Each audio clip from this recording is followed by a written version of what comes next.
Gözlərəm mən səni hər addım başı. Sevginin bilirəm olmuyor yaşı. Gözəldir onun kipriyi qaşı.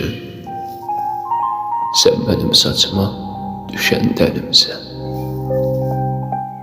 Hər gün mənimsən. Sən mənim gözləri yolda olanımsan. Ağlayıb gözdən dolanımsan. Darıxıb nigaran qalanımsan.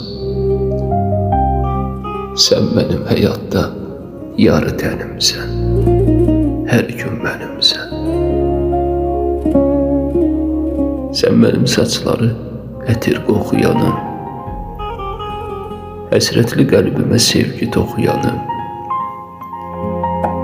Gecələr bütün şeirlərimi oxuyanım. Sən mənim bir dənəmsən. Hər gün mənimsən. Səsini eşitdim, qəlbim sevindi. Ürəyim alışdı, gözlərim dindi. Elə düşünmə şeirdi indi. Dünənimsən, bugünümsən. Sən hər gün mənimsən. Sən hər gün mənim.